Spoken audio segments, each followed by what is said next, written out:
আসসালামু আলাইকুম সুপ্রিয় শিক্ষার্থীরা, কেমন আছো সবাই? আশা করি সবাই ভালো আছো। সবাইকে নতুন একটা ক্লাসে স্বাগত জানাচ্ছি। আর আজকে আমরা দশম ভোকেশনালের রসায়ন বিজ্ঞান 2 থেকে আলোচনা করব। আর আমরা এই বই থেকে যে অধ্যায়টা থেকে আলোচনা করব এটা হচ্ছে পঞ্চম অধ্যায়, রাসায়নিক বন্ধন। আমরা এর আগেও এই অধ্যায় থেকে একটা ক্লাস করেছিলাম। এখন আজকে আমরা এই অধ্যায়ের পরবর্তী যে পার্টটা আছে ওইখান থেকে আলোচনা করব। তাহলে আমরা শুরুতেই পাঠ্য বইয়ে যাব। তাহলে শিক্ষার্থীরা, শুরুতেই আমরা আমাদের পাঠ্য বইয়ের সূচিপত্রে দেখে নিব আমাদের এই যে পাঠটা কত নম্বর পৃষ্ঠায় আছে। তাহলে তোমরা ক্লাস করার সময় তোমাদের পাঠ্য বই সামনে রাখতে পারো এবং খাতা কলম অবশ্যই রাখবে। তাহলে আমরা সূচিপত্র দেখতেছি, এখানে দেওয়া আছে কি পঞ্চম অধ্যায় রাসায়নিক বন্ধন 82 পৃষ্ঠা। তাহলে আমরা এখন 82 পৃষ্ঠায় চলে যাব। শিক্ষার্থীরা, তোমরা নিশ্চয়ই এর আগের ক্লাসটা মনোযোগ সহকারে দেখেছো এবং এখান থেকে যে সংজ্ঞাগুলোর কথা বলা হয়েছিল, নোট করার কথা বলা হয়েছিল, আশা করি তোমরা এগুলো নোট করছো এবং মুখস্থ করছো। তাহলে আমরা গত ক্লাসে 3টা সংজ্ঞা পাইলাম, যেগুলো হচ্ছে রাসায়নিক বন্ধন, যোজ্যতা ইলেকট্রন, তারপরে যোজনী বা যোজ্যতা। এই 3টে সংজ্ঞা তোমরা নিশ্চয়ই মুখস্থ করছো এবং এর পাশাপাশি তোমাদের আরও কিছু বলা হয়েছিল। এখানে কিছু উদাহরণ দেওয়া আছে, এই উদাহরণগুলা তোমরা করে দেখতে বলা হয়েছিল। নিশ্চয়ই তোমরা এগুলো করেছ। আর আজকে আমরা পরবর্তী যে ব্যাখ্যাগুলো আছে সেগুলো দেখে নিব। তাহলে আমরা গত ক্লাসে যোজনী বা যোজ্যতা এই সংজ্ঞাটার মাধ্যমে আমরা শেষ করেছিলাম। এর নিচে লিখছে কি, সাধারণত সবসময় হাইড্রোজেনের যোজনী এক ধরা হয়। কোনো মৌলের একটি পরমাণু যতগুলো হাইড্রোজেন পরমাণু বা ক্লোরিন পরমাণুর সাথে যুক্ত হতে পারে সেই সংখ্যাই হলো ওই মৌলের যোজনী বা যোজ্যতা। তাহলে এখানে এই লেখাটার মাধ্যমে আমরা সংজ্ঞাটা অন্যরকমভাবে বুঝতে পারলাম এখান থেকে। তাহলে এরপর লিখছি কি, হাইড্রোজেনের একটি পরমাণু ক্লোরিনের একটি পরমাণুর সাথে যুক্ত হয়ে HCl অণু গঠিত হয়। তাহলে অণু গঠন সম্পর্কে তোমরা এর আগেও জানতে পারছো। আমি বলছিলাম অণু আর পরমাণু কীভাবে গঠিত হয় জানি।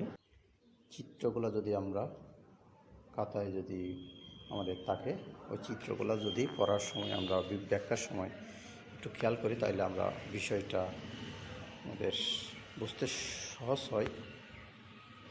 চিত্রগুলো আঁকতে পারো তোমরা বা কল্পনা করতে পারো মনে মনে, কীভাবে অণু পরমাণু গঠিত হয়। অণু আর পরমাণু কীভাবে গঠিত হয় জানি। এক বা একাধিক পরমাণু মিলে অণু গঠন করে, আর এক বা একাধিক অণু মিলে পদার্থ গঠিত হয়। তাহলে আমরা জানি কি, পদার্থকে ভাঙলে অণু পাওয়া যায় আর অণুকে ভাঙলেই পরমাণু পাওয়া যায়। এই বিষয়টা তোমরা একটু খেয়াল রাখবে। এরপরে তাই ক্লোরিনের যোজনী হবে এক। আবার অক্সিজেনের একটি পরমাণু হাইড্রোজেনের দুটি পরমাণুর সাথে যুক্ত হয়ে H2O তৈরি হয়। তাহলে H2O সম্পর্কে তোমাদের নিশ্চয়ই সবারই জানা, কারণ আমরা এগুলা ক্লাস 8-এ বিজ্ঞান যে ক্লাস আছে ওইখানেও আমরা এই বিষয়টা H2O এর সম্পর্কে একটা ধারণা পেয়েছিলাম। সেগুলো দেখলে আমরা একটা ধারণা পেয়ে যাই। পানির মধ্যে সংকেতটা এমনভাবে লিখছে, পানির সংকেতটা সেটা বোঝানো হয়েছে। পরবর্তীতে তোমরা ক্লাস 9-এও এই যে অণু গঠন সম্পর্কে যখন পড়তে গেছো, নিশ্চয়ই ওই সময় তোমরা এই বিষয়টা সম্পর্কে জানতে পারছো। তাহলে এখানে H হচ্ছে হাইড্রোজেন আর 2 নিচে একটা 2 দিছে। এই 2 দেওয়া হচ্ছে এখানে 2টা হাইড্রোজেন পরমাণু, আর ও হচ্ছে অক্সিজেন। একটা অক্সিজেন আর 2টা হাইড্রোজেন মিলে যুক্ত হয়ে একটা অণু গঠন করছে, যেটা আমরা পানির সংকেত হিসেবে লিখে থাকি। একটা পানির অণু গঠন করছে। এরপরে আরও লিখছে কি, এজন্য অক্সিজেনের যোজনী হবে 2। অক্সিজেনের সাথে হাইড্রোজেনের দুটি পরমাণু যুক্ত হওয়ার কারণে এর যোজনী 2 হয়েছে। এরপরে লিখছে কি, একটি Na সোডিয়াম পরমাণু একটি ক্লোরিন পরমাণুর সাথে যুক্ত হয়ে NaCl গঠন হয়। সুতরাং Na সোডিয়ামের যোজনী হবে 1, কারণ সোডিয়ামের সাথে একটি মাত্র ক্লোরিন পরমাণু যুক্ত হয়ে এই যে অণু গঠন করছে, সেজন্য যোজনী হবে 1। এরপর লিখছে কি, একটি পরমাণুর সাথে যতটি অক্সিজেন পরমাণু যুক্ত হয় সেই সংখ্যাকে দ্বিগুণ করলে পরমাণুর যোজনী বা যোজ্যতা হয়। যেমন এখানে একটা উদাহরণ দিছে, ক্যালসিয়াম চিয়ে একটি পরমাণু ও অক্সিজেনের একটি পরমাণুর সাথে যুক্ত হয়ে ক্যালসিয়াম অক্সাইড তৈরি করে। এরপর লিখছে কি, এখানে অক্সিজেন পরমাণুর সংখ্যা 1, এই সংখ্যাকে দ্বিগুণ করলে হবে কি 2, কাজেই ক্যালসিয়াম যোজনী হবে 2। তাহলে এখান থেকে একটা বিষয় বুঝতে পারলাম, সেটা হচ্ছে যে কোনো পরমাণুর সাথে অক্সিজেন যদি যোগ করা হয় ওই সংখ্যাকে দ্বিগুণ করে আমরা বের করতে পারবো যে কোনো মৌলের সাথে কয়টি অক্সিজেন যুক্ত হলো সেই বিষয়টার উপর নির্ভর করে। তাহলে এখানে একটি মাত্র অক্সিজেন যুক্ত হওয়ার কারণে দ্বিগুণ করা হইল। এরপর লিখছে কি, কিছু কিছু মৌলের একাধিক যোজনী থাকে। কোনো মৌলের একাধিক যোজনী থাকলে সেই মৌলের যোজনীকে পরিবর্তনশীল যোজনী বলা হয়। এই যে এখান থেকে লেখাগুলো তোমরা অবশ্যই নোট করবে। আমি কিন্তু এখানে তোমাদের প্রত্যেকটা লাইন বইয়ের পাঠ্য বইয়ের যে লাইনগুলো আছে পড়ে পড়ে আমি শোনাচ্ছি, কারণ এই যে তোমরা নিশ্চয় জানো আমরা যে সৃজনশীল লিখতে হয় বা অ্যাসাইনমেন্ট যে লিখতেছি, এই অ্যাসাইনমেন্টের উত্তর লিখতে হলে আমাদের অবশ্যই পাঠ্য বইটা এইরকম প্রত্যেকটা লাইন পড়তে হবে। আর প্রত্যেকটা লাইন যদি আমি পড়ি, প্রশ্নের উত্তর লিখতে বা খুঁজতে আমার সমস্যা হবে না।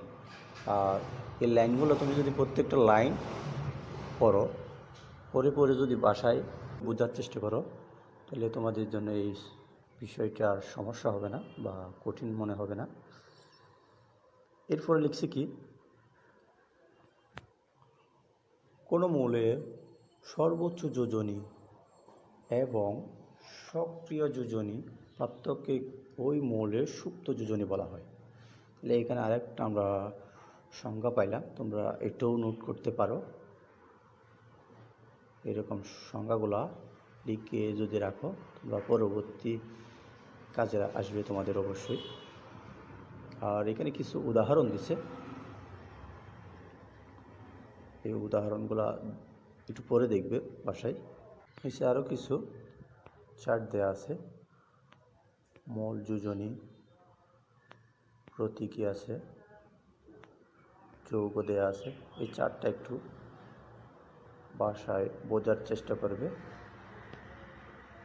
ব্যাখ্যাগুলোর সাথে মিলাবে, উপরের ব্যাখ্যাগুলোর সাথে মিলাই তোমরা একটু চেষ্টা করবে। সবাইকে ধন্যবাদ জানিয়ে ক্লাসটা আজকে আমরা এখানেই শেষ করছি। সবাই ভালো থাকবে, সুস্থ থাকবে। আল্লাহ হাফেজ।